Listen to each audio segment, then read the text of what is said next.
안녕하세요. 눈뜨는 인생입니다.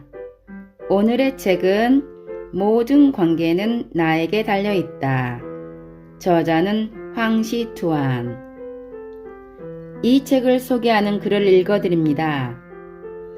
10만 수강생의 삶을 변화시킨 심리학자의 마음 성장 수업이다.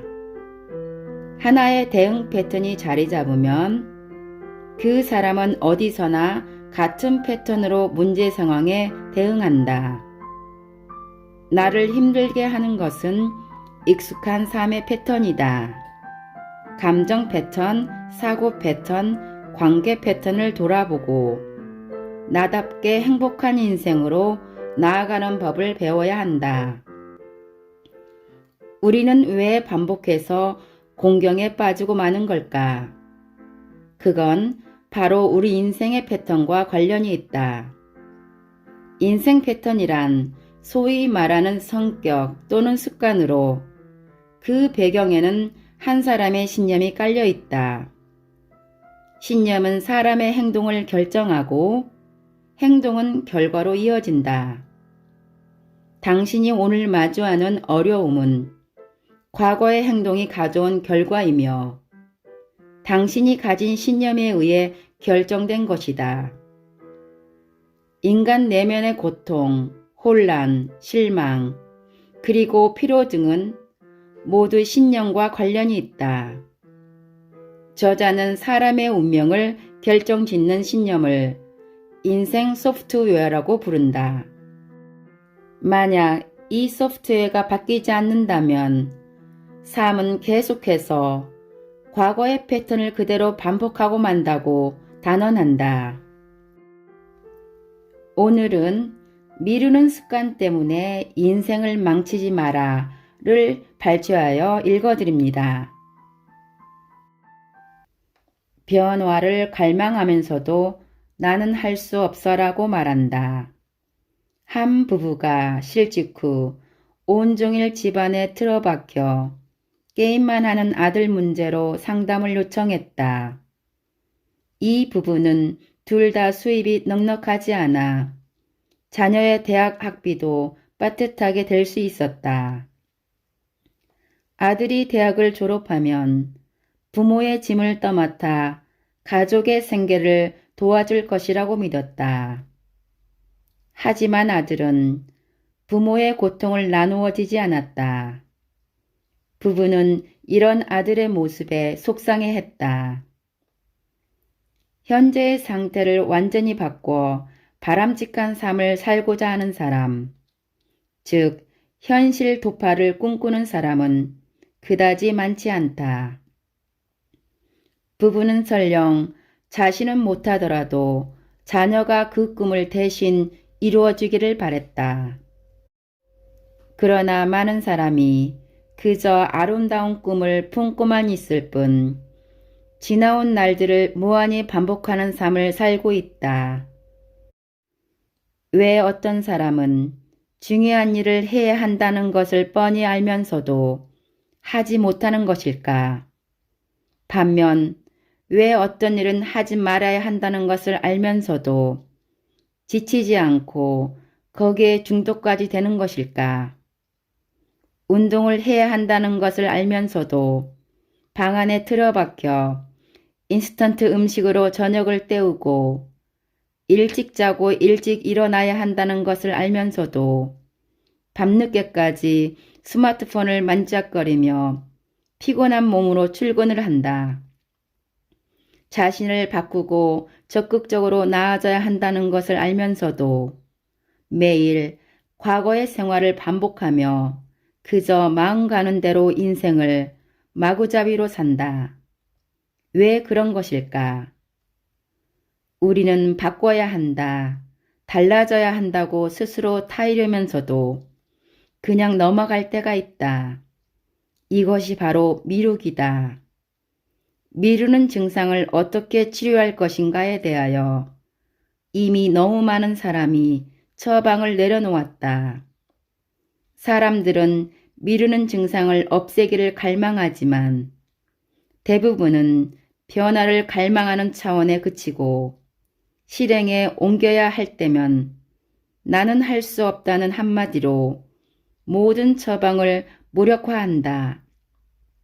과연 사람들이 미루기를 21세기 도시역병이라고 규정할 만하다. 이 고질병을 치료하는 근본적인 방법은 병의 근원을 찾는 것이다. 미루기 또한 그렇게 해야 한다. 어쩌다 미루는 습관이 생겼을까? 중국 왕陽明은 지와 행은 하나가 되어야 한다는 지행 합의를 주장했다. 그리고 알고도 그렇게 하지 않는 것은 알지 못하기 때문이라고 말했다. 나는 이 관점에 매우 동의한다. 대부분 우리가 알고는 있지만 실천하지 못하는 것은 결국 완벽하게 알지 못하기 때문이다. 현상을 넘어 본질을 보고 실상을 더 많이 볼 수 있을 때 미루는 습관은 문제는 쉽게 풀릴 수 있다. 앞서 이야기한 부부의 아들을 다시 살펴보자.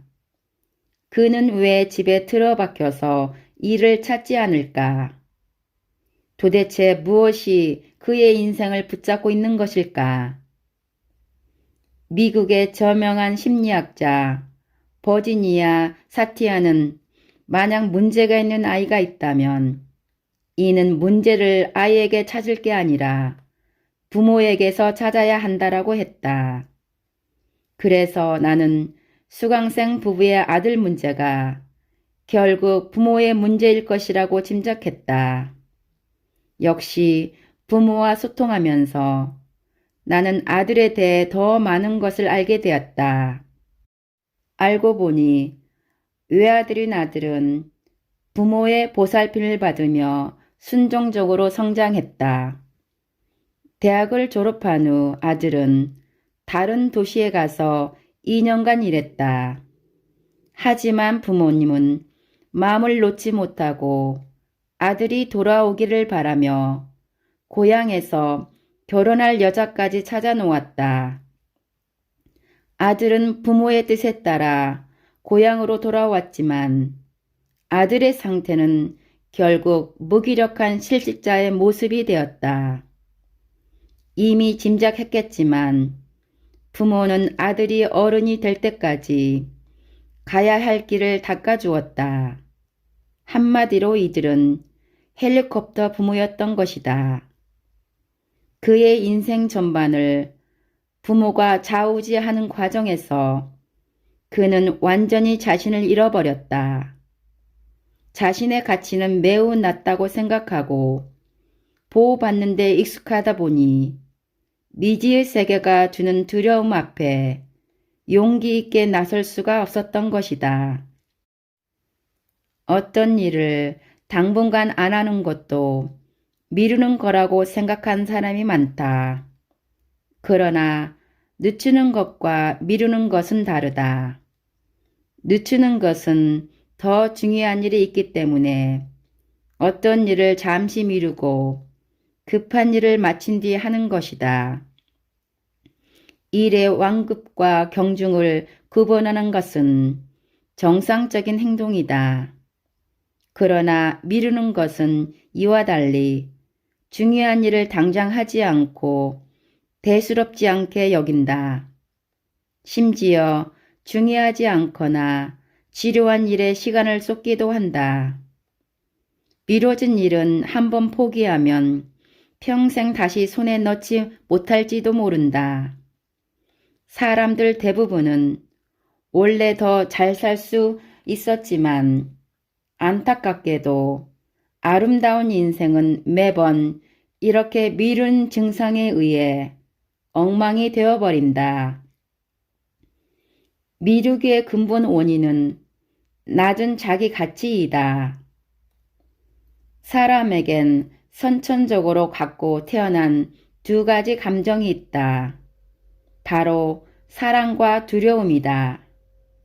두려움은 인간의 생존을 위해 만들어진 것으로 불확실한 요소 앞에서 누구나 느끼는 감정이다.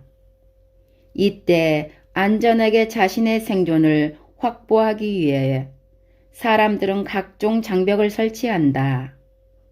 다만 이 장벽들은 스스로를 보호하는 동시에 인생의 수많은 가능성을 제한한다. 두려움은 모든 사람이 느끼는 감정이라는 걸 우리는 알고 있다. 그런데 왜 어떤 이는 두려움으로 땅만 보며 살고 어떤 이는 오히려 자신의 한계를 뛰어넘어 더 나은 인생을 사는 것일까? 다시 아이의 성장 과정으로 돌아가 보자. 대체로 자녀가 얌전하고 말을 잘 듣기를 원하기 때문에 우리는 각종 울타리를 설치한다. 그리고 자녀가 통제 가능한 한 범위 내에서 생활할 수 있도록 제한한다. 이는 두 가지 결과를 낳을 수 있다.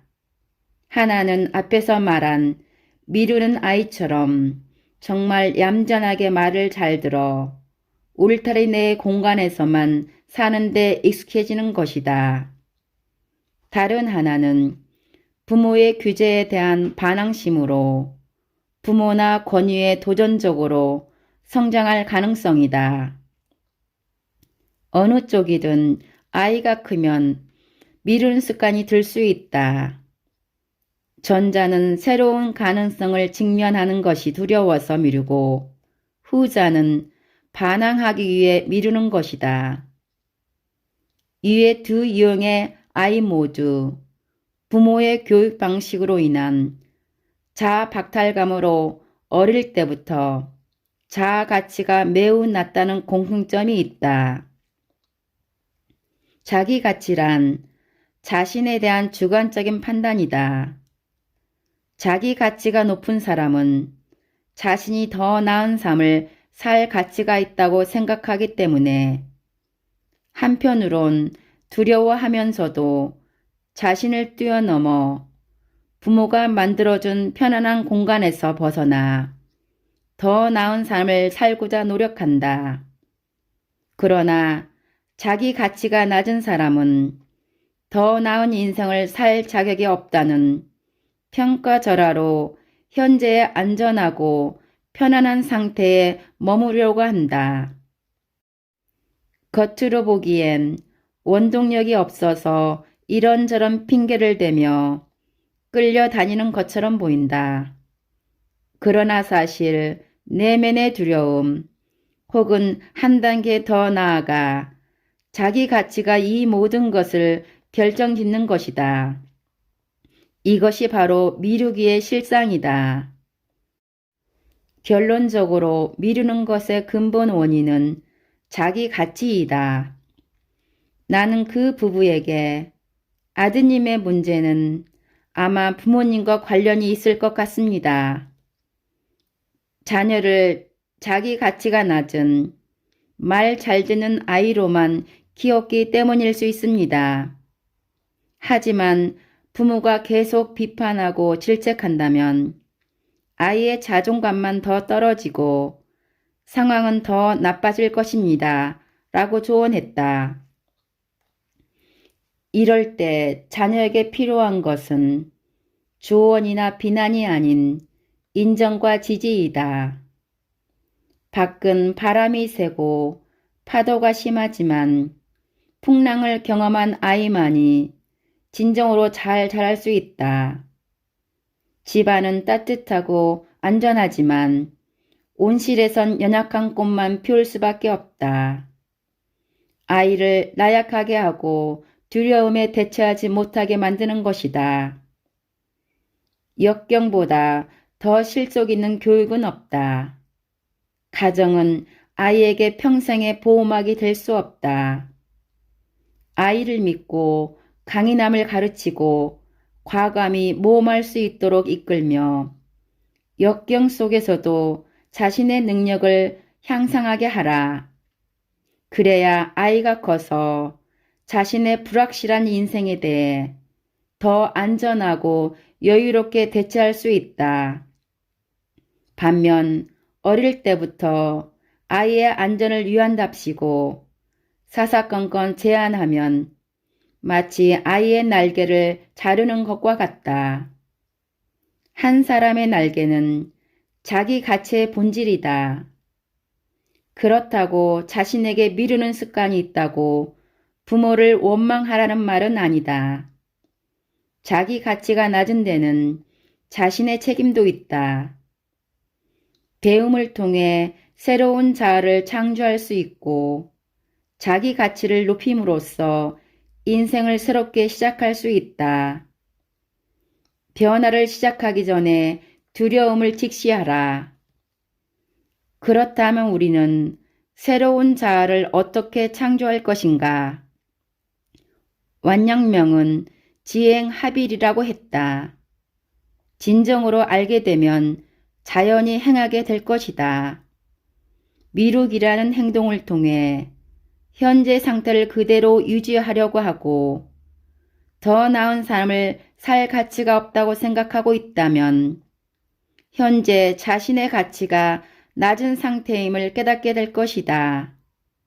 그러면 나는 더 나은 삶을 살 가치가 없다는 생각을 버리고 자연스럽게 더 나은 삶을 추구하는 행동을 하게 될 것이다. 자신의 상태를 알고 움직이기 시작했다면 지금부터는 자신의 두려움과 마주해야 한다. 한 구석에 틀어박혀 안전을 즐기는 데 익숙해졌기 때문이다.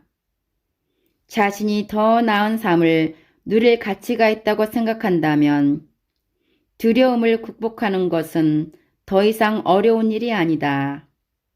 두려움을 직시하면 다음과 같은 질문을 자신에게 던질 수 있다. 내가 두려움을 만나게 된다면 어떤 일이 벌어질까? 최악의 상황은 무엇일까? 이 최악의 결과를 이해할 수 있겠는가? 만약 답이 긍정적이면 문제될 것이 없다. 만약 답이 부정적이면 다시 물어보자. 최악의 결과를 받아들일 수 없다면 그것을 피하기 위해 나는 지금 무엇을 할 수 있을까? 최악의 일이 일어날 확률은 과연 얼마나 될까?